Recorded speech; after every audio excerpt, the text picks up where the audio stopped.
Bismillah. Assalamualaikum warahmatullahi wabarakatuh. Alhamdulillahi hamdan katsiran thayyiban mubarakan fihi kama yuhibbu rabbuna wa yarda. Asyhadu an la ilaha illallah wahdahu la syarika lah wa asyhadu anna Muhammadan abduhu wa rasuluhu sallallahu wasallam alaihi wa ala alihi wa ashabihi wa sallama tasliman katsiran. Qala Allah Ta'ala fil Qur'anil Karim, ya ayyuhalladzina amanu taqullaha haqqa tuqatih wa la tamutunna illa wa antum muslimun. Amma ba'd. Ma'asyiral muslimin ikhwani fid din, a'azzani Allah wa iyyakum. Kembali kita bersyukur kepada Allah Subhanahu wa taala karena pada pagi hari ini kita kembali bisa berkumpul di masjid di rumah Allah ini dalam rangka untuk mempelajari ilmu agama. Kemudian salam dan salam kepada Rasulullah sallallahu alaihi wasallam. Allahumma shalli ala Muhammad wa ala ali Muhammad. Ma'asyiral muslimin ikhwani fid din, azani Allah wa iyyakum.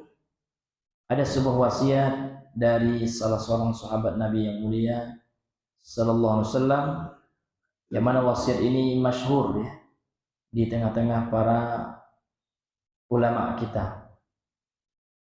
Abu Darda radhiyallahu anhu, sahibu Rasulullah SAW. Abu Darda radhiyallahu anhu yang merupakan sahabat dari Nabi yang mulia sallallahu alaihi wasallam pernah berkata, kun aliman aw muta'alliman aw muhibban aw muttabi'an wala takunil khamisata fatahlik. Kata beliau, kun aliman, jadilah engkau orang yang berilmu. Atau kalau tidak bisa menjadi orang yang alim ulama, au muta'alliman, atau jadilah orang yang selalu belajar. Atau kalau seandainya tidak sempat juga belajar ya, au muhibban, jadilah orang yang mencintai ulama, mencintai orang yang belajar. Au muttabi'an, atau mengikuti mereka. Wala takunil khamis, ya, wala takun al khamisan, maka janganlah kau jadi yang kelima. Fatahlika, niscaya engkau akan ya sengsara atau engkau akan celaka. Yang kelima ini kata para ulama adalah orang yang jahil ya, dan orang yang berpaling serta memusuhi kebenaran. Jadi jangan menjadi yang kelima. Ya, jadi yang pertama hendaknya kita menjadi orang alim dengan belajar. Kalau tidak mampu juga ya, kita menjadi orang yang senantiasa belajar. Kemudian kalau tidak bisa juga, orang yang senantiasa mencintai, mengikuti kebenaran. Maka janganlah jadi, kata beliau, yang kelima. Wala takunil khamisah, jangan jadi yang kelima, karena kita akan celaka ya. Ma'asyiral muslimin yang dimuliakan oleh Allah Subhanahu wa taala. Baik, kembali kita melanjutkan pembacaan ya kitab dari kitab Al-Usul min Ilmil Usul ini, yang mana pada pertemuan yang sebelumnya kita telah, kalau tidak salah ya, kita telah membaca tentang, menjelaskan tentang qiyas asyubuh ya, asyabahi ya, qiyasus syabahi ya. Itu Mas, kaifa Mas? Sudah ini Gus Mas? Sekarang al-aqs ya. Qala al-musannif rahimahullahu taala, berkata penulis yang semoga dirahmati oleh Allah, Syekh Shalih Al-Utsaimin, qiyasul aqsi wa min al-qiyasi ma yusamma bi qiyasil aqsi wa huwa isbatu naqidi hukmi al-asli lil far'i li wujudi naqidi illati hukmi al-asli fihi. Qiyas ya, dan di antara qiyas itu ada yang dimana dengan qiyas kebalikan. Ini Pak ya, ini qiyasul aqsi itu artinya qiyas kebalikan. Nah, qiyas kebalikan. Apa yang dimaksud dengan qiyas kebalikan ini? Wa huwa isbatu naqidi hukmil asli. Dia adalah menetapkan lawan dari hukum asal. Hukum asalnya misalkan halal. Ya. Apa lawannya? Halal Pak. Lawan dari halal? Haram misalnya. Lil far'i, bagi hukum cabang, kan gitu. Jadi dalam kias itu kan telah kita sebutkan sebelumnya ada rukun kias, ada al-aslu, kan gitu, ada asal.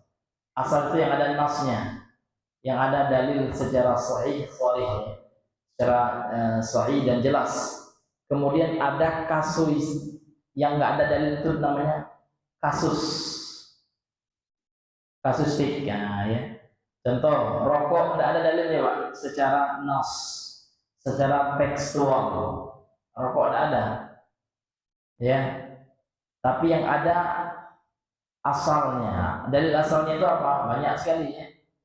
Di antaranya firman Allah, "Wala taqtulu anfusakum," kata Allah, jangan kalian bunuh diri kalian, baik itu bunuh secara langsung maupun membunuh secara perlahan. Karena orang merokok itu, nah, termasuk membunuh diri, Pak, bunuh diri, ya, bunuh diri, ya, dan juga membunuh orang lain secara perlahan. Maka asap rokok yang kita keluarkan dari hidung kita, dari mulut kita, terhisap oleh orang lain, Pak. Orang akan terkena dampak negatifnya.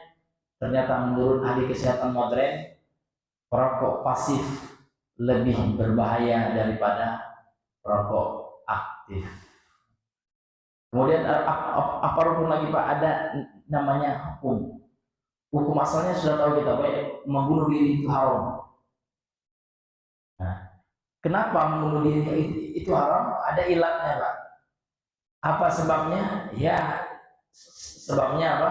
Menzalimi diri, gitu, ya.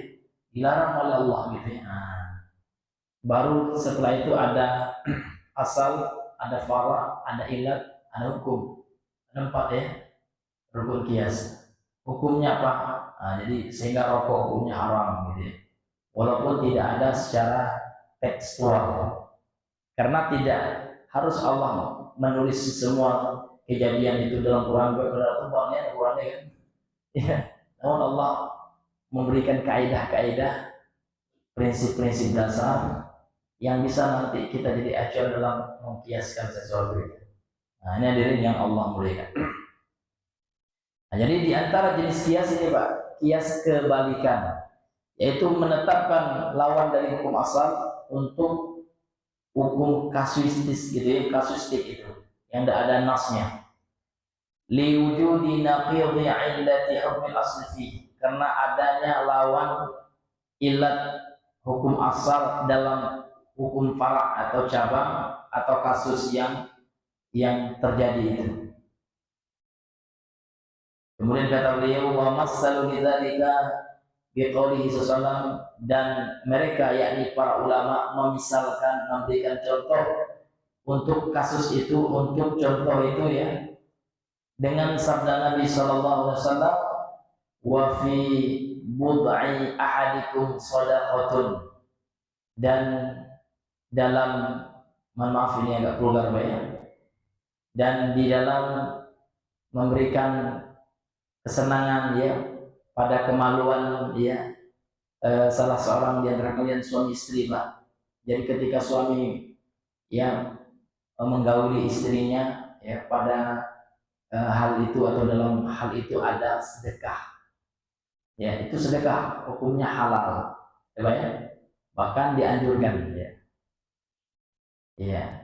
Kalau kemudian mereka, para sahabat, berkata, ya Rasulullah, ayati ahlina syahwatu wa yakunu fi ajrun.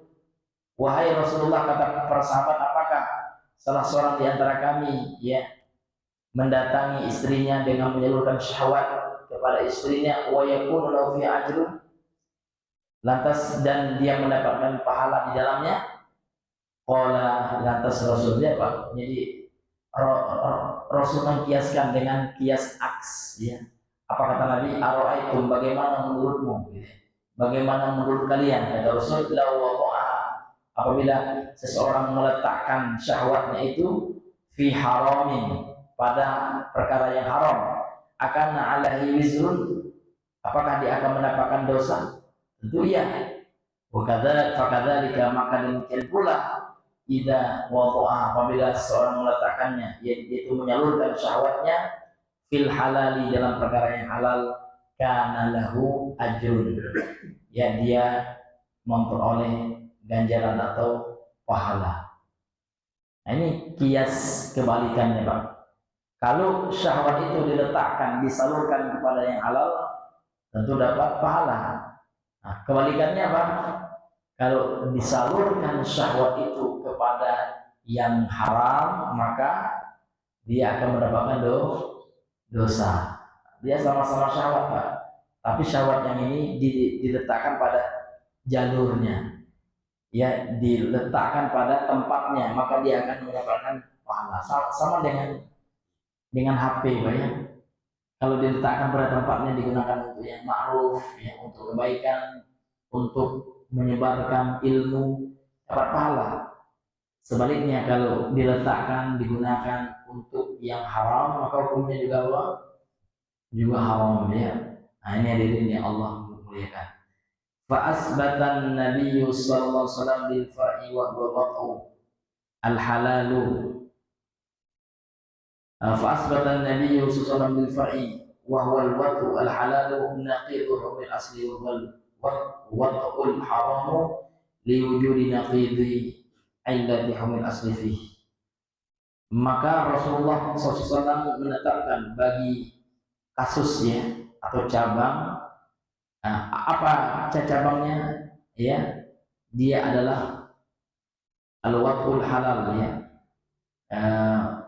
bercampur dengan seseorang yang halal hukumnya, dengan istri, gitu ya, yang mana ini adalah lawan dari hukum asal.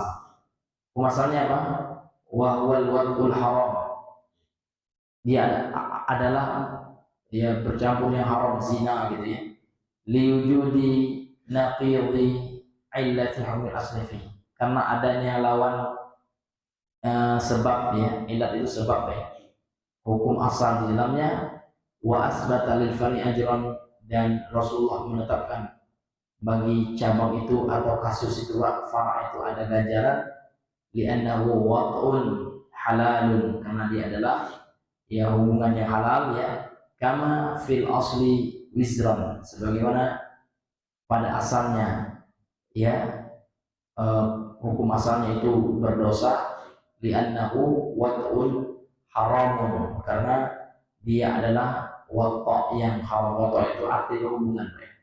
Kalau bahasa kitanya hubungan, ya, badan. Nah, ini hadirin yang dimuliakan oleh Allah Subhanahu wa taala. Jadi di sini Rasulullah, Pak, dalam contoh hadis ini beliau menggunakan kias kebalikan. Jadi kalau seandainya, ya, dalam kehidupan kita bisa juga menggunakan kias ini. Ini banyak dalam kehidupan kita, banyak. Contoh pisau, ya. Pisau hukum asalnya halal, ya, karena dia perkara dunia, mubah, ya kan? Tapi kita kias kalau pisau itu digunakan untuk kebaikan halal. Nah, tapi kita kiaskan kebalikan, ya kan? Kalau digunakan untuk yang haram bisa haram pula. Banyak contohnya, banyak dalam kehidupan kita, ya, sehari-hari. Ya, ini hadirin yang dimuliakan oleh Allah Subhanahu wa taala. Baik, sekarang kita lanjutkan pembahasannya pada, ya, pembahasan yang berikutnya, yaitu tentang at-ta'arudu. Qala musannif rahimahullahu taala, berkata penulis yang semoga dirahmati oleh Allah Subhanahu wa taala, sekarang masuk kita pembahasan at-ta'arud. At-ta'arud ini, ya, secara bahasa dia diambil dari kata ta'arudu, ya, ta'arudu, ya, ta'arudu, ya, ta'arudun. Jadi ta'arud itu ta'rifuhu, definisinya secara bahasa adalah lughatan at-ta'arud, lughatan ta'arud secara bahasa artinya adalah at-taqabulu, at-taqabulu wat tamanu'. Taqabul dan tamanu' yang artinya dalam bahasa kita saling bertentangan, ya, saling, ya, melarang, gitu ya, saling bertentangan, apa. Jadi pembahasan ini nanti bagaimana kita bersikap tatkala melihat ada dua dalil yang kelihatannya bertentangan. Kalau kita lihat bagaimana dengan ada dua dalil, baik itu dari Quran maupun Sunnah, kita lihat secara kasat mata gitu ya, seolah-olah bertentangan, seolah ada tanakut atau ta'arud, hampir sama ya. Ada ta'arud, pertentangan antara dua dalil. Apa yang mesti kita lakukan? Nah, ini akan beliau jelaskan dalam pembahasannya. Ya. Kemudian makna ta'arud secara istilah ini penting, secara bahasa sudah ya, saling bertentangan, ya, saling berhadapan. Takabul itu saling berhadapan. Artinya dia tidak cocok ya, gitu ya. Wasilahan menurut istilah ulama, ya ta'arud itu adalah taqabul dalilain. Taqabul dalilaini bihaitsu yukhalifu ahaduhuma al-akhar. Ya, taqabul tadi pertentangan antara dua dalil bertentangan itu baik. Bihaitsu tatkala yukhalifu ahaduhuma, salah satu dari dua dalil ini menyelisihi al-akhar, dalil yang lainnya. Bertentanganlah kalau bahasa kita baik. Dua dalil yang bertentangan secara zahir, nah, secara kasat mata gitu ya, kita melihat ada dalil yang bertentangan ya. Nanti akan kita baca contohnya, sebenarnya banyak contohnya Pak ya, namun ya ada nanti penyelesaiannya kalau melihat ada dalil yang bertentangan ya, bagaimana cara kita menghandle-nya, ini ada dibahas nanti Pak ya. Ya. Kemudian di sini pada syarahnya beliau berkata ya, hadzal babul ladzi nahnu bisajjidihi laisa aqallu ahamiyatin min babil qiyas. Hadzal bab tetapi pada bab ini ya, yang mana kita telah berada di dalamnya gitu. Laisa aqallu ahamiyatin min babil qiyas. Bukanlah ya lebih kecil urgensinya dibandingkan dengan bab qiyas. Artinya bab ini juga penting. Artinya bab yang kita bahas ini, kata beliau, at-ta'arud ini tidak kalah penting dengan pembahasan tentang qiyas kan gitu. Li'annahu muhimmun jiddan, karena bab ini sangat penting sekali. Haitsu innal insana qad yadhunnu anna fi kitabillahi aw sunnati rasulih ma yakunu muta'aridan mutanaqidan ma'ana Allah yaqul afala yatadabbaruna al-Qur'ana walau kana min indi ghayrillahi lawajadu fihi ikhtilafan katsiran. Tatkala manusia menyangka, terkadang manusia menyangka kata beliau, ya dulu terkadang manusia menyangka bahwasanya dalam kitab Allah dan Al-Quran dan Sunnah Rasulullah amma yakunu muta'aridan, ada yang ayat yang terjadi muta'aridan, saling bertentangan, mutanaqidan, sama, saling berseberangan gitu. Padahal kata beliau ma'an Allah yaqul, padahal Allah Ta'ala berfirman afala yatadabbaruna al-Quran, apakah mereka tidak mentadabburi Al-Quran, walau kana min indi ghairillah, kalau seandainya Al-Quran berasal dari selain Allah lawajadu ya, tentu mereka akan mendapati fihi, di dalam Quran itu ikhtilafan katsira, perselisihan yang banyak. Ternyata tidak ada Pak, cuman manusia terkadang ya hanya menilai secara sepotong-sepotong misalnya, seolah bertentangan, padahal kalau dikumpulkan seluruhnya tidak ada pertentangan. Contoh orang munafik Pak, ingin mempertentangkan antara katanya Islam itu rahmatan lil alamin kan gitu. Sebagaimana firman Allah ya kan, wa ma arsalnaka, dan tidaklah kami mengutus engkau Muhammad illa rahmatan lil alamin. Nah, kecuali rahmat sebagai untuk semesta alam. Ya. Tapi kata orang munafik, ada orang munafik ngaku Islam Pak, tapi dia sering menyerang Islam ya. Hal ini dia mengatakan apa? Dia mengatakan Islam itu teroris. Nah, kalau teroris punya agama Islam. Nauzubillah min dzalik. Padahal teroris yang sebenarnya orang kafir. Sejarah telah mencatat bagaimana orang kafir membunuh orang kafir yang lainnya dengan cara apa? Dibom, bahkan 2 kota hancur. Ya, itu teroris, itu nggak dianggapnya teroris ya, padahal itu teroris yang luar biasa ya. Tidak hanya manusia mati, hewan semua mati, tumbuhan mati semua. kena bom atom di Jepang dulu kan, nah ada dahsyat. Kata mereka Islam juga, itu siapa itu? Tidak ada Islam yang melakukannya kan? Nah, kalau ingin berbicara data sejarah historisnya gitu. Jadi dia bawa ya ayat-ayat tentang jihad. Dikatakan dia Al-Quran kan menyuruh kita membunuh. Fa'idha laqitumul ladina nakafaru fadarbar riqab, misalnya dalam surah Muhammad ya. Apabila engkau menjumpai orang kafir itu, maka penggallah lehernya. Itu yang didarbar riqab ya. Nah, padahal dia kalau kita runut ayat itu, ini ayat konteksnya beda. Ini konteks peperangan. Iya. Nah, dalam peperangan. Karena kalau kita tidak melawan, kita yang dibunuh sama orang muslim gitu. Nah, melawan kafir harbi. Nah, padahal dalam Islam ya kan banyak konteksnya tidak selalu sama. Jadi memahami ayat itu harus berdasarkan konteks historis yang ada yang terjadi ketika itu. Sejarahnya seperti apa? Apa asbabun nuzulnya ya kan? Ya, apa ilatnya? Sebab disuruh oleh Allah bunuh itu kenapa? Nah, maka jangan dipegang-pegang ayat, karena satu ayat mentafsirkan ayat yang lainnya. Allah mengatakan wa qatilul ladzina kafaru wa qatilul musyrikina kafah. Perangilah orang musyrik itu, kata Allah secara keseluruhan, kama yuqatilunakum kafah, sebagaimana mereka duluan menyerang kalian.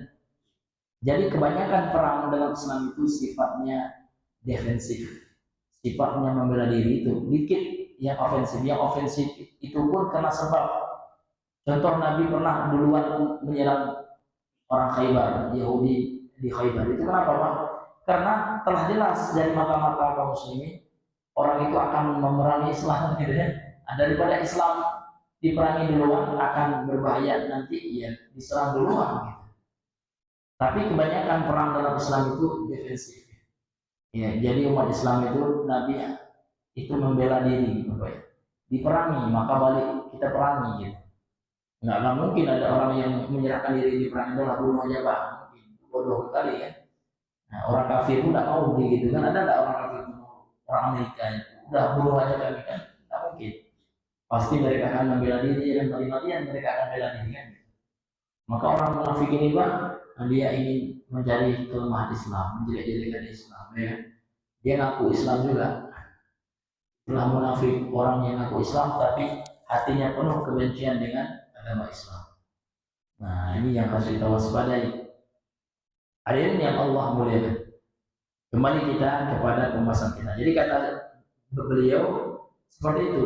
Terkadang orang menyangka ada pertentangan dan Al-Quran dan Sunnah. Nah, fahassa ala tadabbur, maka dalam ayat ini kata beliau Allah memotivasi, menganjurkan untuk mentadaburi Al-Quran itu. Wa bayyana, dan Allah menjelaskan annahu bitadabbur, sesungguhnya dengan kita mentadaburi ayat itu la yumkinu ayyaqa khilafun abadan. Kalau kita tadaburi ayat-ayat itu maka tidak akan terjadi perbedaan selamanya. Wal khilaful ladzi yaqa'u bainal ayati fi dhahir natijatun li qusur insani fi ilmihi. Dan perselisihan yang terjadi ya di antara ayat-ayat secara zahir ya kan dalam kasat mata itu adalah hasil dari ya pendeknya ilmu manusia tentang ayat itu. Auli usuli fi fahmi, atau karena ada kependekan, ada kekurangan di dalam pemahamannya. Auli usuli fi fahmi au tafriqihi fi adab tadabbur ya. Amma idza istama'a tadabbur amma idza istama'a tadabbur wal ilmu wal fahmu fa innahu la yumkinu an yujada fi kitabillahi aw sunnati rasulillah ta'arudun abadan.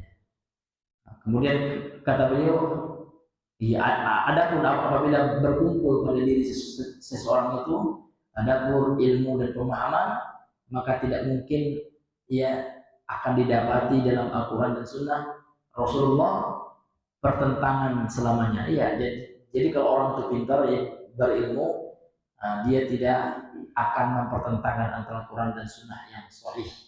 Ya Pak ya. Itu karena kurang ilmu aja itu ya, usul ilmi saja itu. Walakin yujad at-ta'arudu li ahli hadhihi umur as-salasah. Akan tetapi adanya pertentangan itu disebabkan salah satu dari 3 perkara di bawah ini, kata beliau. Al-awwal, yang pertama, al-qusur fi ilmi. Ini penyebab Pak kita menyangka ada pertentangan Al-Qur'an itu, Pak, kata beliau. Sebab yang pertama, ada cacat dalam ilmu seorang itu ya. Ilmunya kurang. Namun dia tergesa-gesa, ini tidak sesuai ini hadis ini. Hadis ini bertentangan dengan ayat, gitu. Dipertentangkan Pak antara Al-Quran dan hadis yang sahih.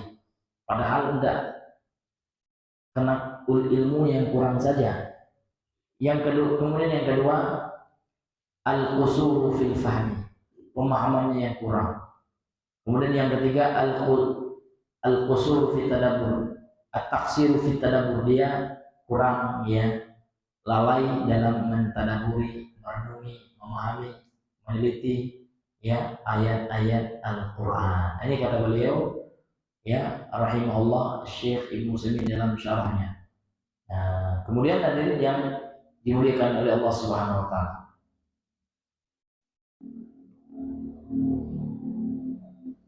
Beliau berkata dalam matanya ya, wa aqsamut ta'arudi arba'atun. Dan jenis ta'arud pertentangan itu ada 4. Al-qismul awal, bagian yang pertama, ayyakuna baina dalilaini amaini walau arba'u halatin. Pembagian yang pertama ya, ayyakuna baina dalilaini ya, antara kedua dalil itu amaini ya, adalah dua-duanya dalil yang umum. Jadi pertentangan antara dalil itu Pak ya kan, terjadinya pertentangan antara dua dalil itu ya karena dua-duanya umum. Dua-duanya dalil yang dianggap ta'arud itu dua-duanya amain ya, dua-duanya umum. Walau arba'u halatin, pada pembagian yang pertama ini ada 4 kondisi. Nah, ini diri yang dimuliakan oleh Allah Subhanahu wa taala. Iya. Kemudian kata beliau dalam syarahnya, faqaluhu al-qismul awal, ucapan penulis ya, pembagian yang pertama, ayyakuna baina dalilaini amaini, ay yakunu ta'arudu baina dalilaini amain. Ya, at-ta'arud itu terjadi antara, ta'arud itu Pak tahu baik, ta'arud itu artinya pertentangan ya. Pertentangan itu terjadi antara dua dalil yang sifatnya umum. Jadi kedua-duanya umum gitu ya. Yakni kullu wahidin minhuma amun, yaitu ya setiap salah satu dari keduanya itu umum. Wa yakunu dhahiruhuma at-ta'arud, sehingga jadilah zahir keduanya itu ta'arud. Fahada lahu arba'u halatin kama sayati, maka pada pembagian yang pertama ini Pak, pada bagian yang pertama ini ada 4 kondisi sebagaimana akan datang penjelasannya. Ya, kondisi yang pertama ya,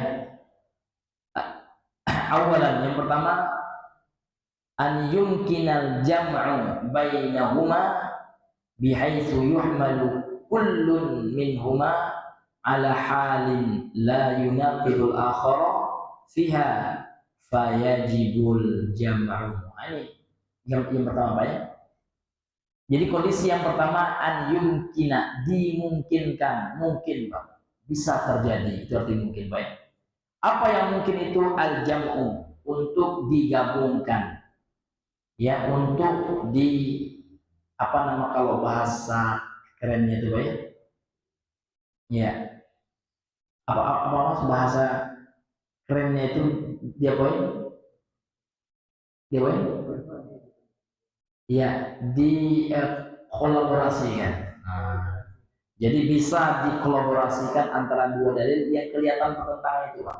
Ada kemungkinan kita kolaborasikan gitu ya, sehingga bisa kita amalkan nanti kan gitu. Jadi mungkin untuk digabungkan atau dikolaborasikan bainahuma, antara kedua dalil yang kelihatan bertentangan itu ya. Tatkala yuhmalu kullu minhuma ala halin, dibawakan setiap dari dua dalil yang kelihatan bertentangan ini pada suatu kondisi la yunaqidul akhar, yang mana ya tidak menentang yang lainnya, ya tidak bertentangan dengan yang lainnya. Jadi kita carikan jalan tengah, Pak. Kita carikan benang merahnya sehingga kita satukan antara dua dalil yang kelihatannya bertentangan tersebut. Nah, sehingga dua-duanya bisa kita amalkan. Saya ambil contoh, ya Pak ya, ada dua hadis sahih sholat bertentangan. Yang pertama hadis dari Aisyah. Aisyah mengatakan, barang siapa yang mengatakan man za'ama anna Rasulullah sallallahu alaihi wasallam yaqulu qa'iman faqad kadzaba, katanya. Atau kama qala Nabi sallallahu alaihi wasallam. Barang siapa yang menyangka Nabi itu pernah kencing berdiri, maka sungguh dia telah berdusta. Iya kan? Tegas Aisyah. Ada hadis sahih lagi, Pak. Bosnya Nabi pernah kencing berdiri. Kata sahabat. Kan kelihatannya bertentangan nih, Pak ya. Nah, maka para ulama menggabungkan, lihat konteksnya masing-masing. Ternyata Nabi itu kencing tidak pernah berdiri, itu sepengetahuan Aisyah saja ketika Nabi di rumah, tapi Aisyah tidak bersama Nabi setiap waktu. Ketika Nabi sedang safar dalam keadaan yang sulit untuk duduk, Nabi berdiri. Nah, ini menunjukkan apa? Tidak bertentangan itu. Artinya Nabi juga pernah berdiri dalam keadaan tertentu, dalam kondisi tertentu. Tapi sepengetahuan Aisyah, Nabi tidak ada, ya, berdiri kan gitu. Nah, ini kan kelihatan pertentangan, tapi bisa dikompromikan, gitu saudara. Dikompromikan antara dua ini, langkah yang pertama, saudara. Jadi kita harus bisa mengkompromikan. Nah, kalau tidak bisa dikompromikan, nanti baru nanti kita mentarjih, gitu ya. Nah, atau mencari mana yang telah dihapus hukumnya, yang mansukh dan seterusnya. Ini hadirin yang dimuliakan oleh Allah Subhanahu wa taala. Ya, kita baca contoh yang diberikan oleh penulis di sini, Pak ya. Misalnya dzalika qaulu ta'ala li Nabi sallallahu. Contoh itu adalah firman Allah taala kepada Nabi sallallahu ya, dalam surah Asy-Syura ayat 52. Jadi dalam contoh ini Allah mengatakan wa innaka latahdi ila siratal mustaqim. Lihat Pak, di sini pakai huruf lam. Lam di sini lamu taukid ya. Dan sesungguhnya wahai Muhammad, engkau itu benar-benar memberikan petunjuk kepada jalan yang lurus. Lihat dalam ayat ini al-isbat, ini menetapkan Nabi bisa memberikan petunjuk, kan hidayah kepada jalan yang lurus. Asy-Syura ayat 52. Wa qauluhu, kemudian ada firman Allah lagi, zahirnya bertentangan, Pak ya. Wa innaka la, ada huruf lam di sini lam nafiyah. Sesungguhnya engkau wahai Muhammad tidak bisa memberikan hidayah. La tahdi, innaka la tahdi, sesungguhnya engkau wahai Muhammad tidak bisa memberikan hidayah man ahbabta, kepada orang yang kau cintai. Ini al-khusus 56. Kalau orang yang hanya mempelajari zahirnya saja, ini bertentangan Ustaz. Padahal tidak bertentangan, Pak. Cuma kita aja terkadang tidak membaca dan pelajari ya. Nah, padahal ayat yang pertama ini, Pak, wahai Muhammad engkau sungguh bisa memberikan hidayah kepada jalan yang lurus. Hidayah di sini kata ulama adalah hidayatul bayan, penjelasan Al-Quran. Betul, Nabi bisa menyampaikan Al-Quran gitu. Tapi hidayah yang kedua ini hidayah taufik. Hanya Allah yang mampu memberikan hidayah taufik ya. Untuk bisa orang itu mengamalkan kebenaran itu hidayah taufik. Itu hanya mutlak hak prerogatif Allah kan gitu. Maka di sini beliau mengatakan wal jam'u bainahuma, dan jamak antara keduanya, dikompromikan antara keduanya. Annal ayatul ula, bahwasanya ayat yang pertama yuradu biha, yang dimaksud dengannya hidayatul dalalah adalah hidayah berupa petunjuk, atau disebut dengan istilah hidayatul bayan wal irsyad ilal haq, kepada kebenaran. Ya, Nabi mampu memberikan hidayah bayan, penjelasan, dalalah, ya dalil gitu ya, kepada kebenaran. Wa hadis sabitatun lir rasul, dan hidayah ini tetap ditetapkan untuk Rasulullah SAW. Wal ayatu saniyah, dan ayat yang kedua itu soal Qasas ayat 56, yuradu biha, yang dimaksud dengannya hidayatul taufiq adalah hidayah taufik. Apa bedanya Pak? Mas? Apa beda antara hidayatul dalalah atau hidayatul bayan wal irsyad dengan hidayatul taufik? Kan hidayah secara umum Pak, ulama mengatakan ada dua. Al-hidayatu hidayatan. Hidayah itu pada umumnya ada dua. Yang pertama hidayatul dalalah, atau sebutan istilah hidayatul bayan wal irsyad. Ini apa maksudnya Mas? Petunjuk yang berupa penjelasan Al-Quran. Jadi Nabi mampu, memang Nabi yang menyampaikan Al-Quran, ya kan? Nah, itu yang ditetapkan dalam ayat yang pertama, surah Asy-Syura ayat 56. Wa innaka latahdi, dan sesungguhnya engkau Muhammad benar-benar mampu memberikan hidayah ila siratal mustaqim, kepada jalan yang lurus. Maksudnya hidayah ini adalah hidayah yang berupa petunjuk Al-Quran. Tapi dalam ayat Al-Qasas dan surah Al-Qasas ayat 56, Allah menafikan innaka la tahdi, sesungguhnya engkau Muhammad tidaklah memberikan hidayah man ahbabta, kepada orang yang kau cintai. Maksudnya hidayah yang kedua ini taufik. Jadi Nabi tidak bisa memberikan hidayah taufik. Hidayah taufik itu hidayah apa? Ya, untuk mengamalkan kebenaran. Contoh, kita mampu menasihati orang Pak, tapi orang itu bisa menerima nasihat, itu hidayah taufik. Kita hanya bisa memberikan nasihat, itu namanya hidayah dalalah, bayan. Pak, jangan merokok, ya Pak. Kita hanya mampu sekedar itu. Ya, jadi Nabi juga hanya mampu sekedar ngasih dalil gitu. Kenapa merokok tidak boleh? Allah mengatakan jangan engkau jatuhkan diri kalian ke dalam kebinasaan, karena rokok membinasakanmu. Sebatas itu. Tapi yang membuat orang itu mau mengamalkan itu yang kita sampaikan itu hidayatul taufik. Itu mutlak dari Allah. Ya kan? Nah, ketika bapak itu dengar kita langsung dimatikan rokok, istighfar dan nangis, ya Allah, saya selama ini zalim terhadap diri saya, Allah, kenapa saya beli rokok? Tak ada manfaatnya. Habis uang. Kalau saya tabung uang untuk rokok ini, ya Allah, sehari 10.000 ya. Setahun sudah bisa kurban saya. Ini tidak rokok jalan terus, kurban tidak pernah, ya.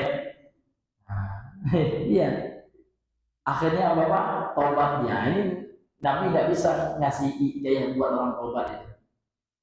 Dia buat orang mengamalkan itu. Itu namanya hidayatul taufik.